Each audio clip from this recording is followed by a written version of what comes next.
So here, once again, we have a very typical Travis style, not too complicated, because the first part I'm just doing a pluck and then let the thumb go by itself. So sometimes it's nice just to let that thumb go all by itself and just let the melody notes ring. You don't have to be playing with the melody notes all the time.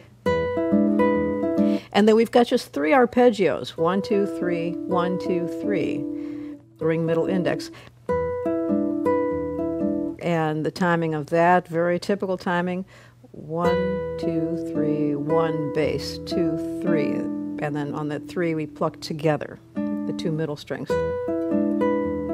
And this pattern that I'm doing it over an E 7th chord up on the 5th fret. And if you're not used to playing that inversion of an E 7th, it's a great one and very typical in the Travis style.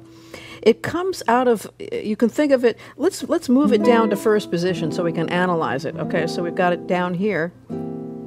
So it comes out of this C 7th position if you were to do it on the 1st fret.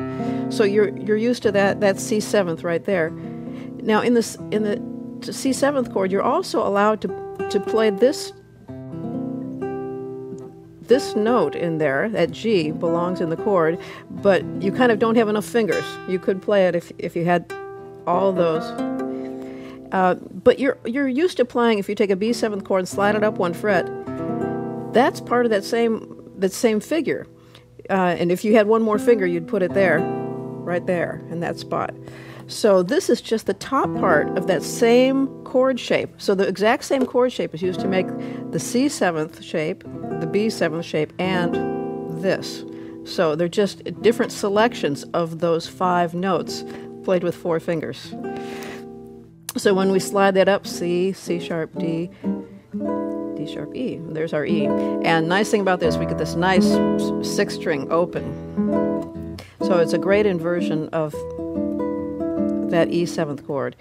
And then we're going to an A9. And when I go to the A9, I now have the A open in the bass for me. And I'm keeping my pinky down. So that's your little anchor finger. So just keep that squarely down. Drop the index finger into a bar. And then the 2nd finger moves down 1 string. And the ring finger comes off. So it's a graceful move that way, using the pinky as your anchor. Exact same pattern. And now we're going to go to a B9 instead of a B7th. So when I do that, I'm laying this 3rd finger flat and catching these 3 strings with that little bar there with the ring finger. And I'll slide it up 1 fret. And then I'm sliding it back on the offbeat. So I'm doing both on the offbeat this time. And then the bass comes in on the beat.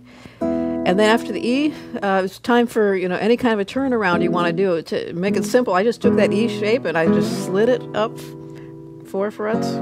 And then there are 3 frets actually from there, so that it starts on the 4th fret.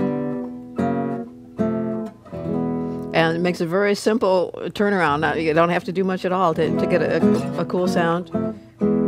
And then we'll go to that E6 at the end. You can do any kind of turnaround you'd like. We did a lot of E turnarounds in the 1, 2, 3 finger style course, like maybe the.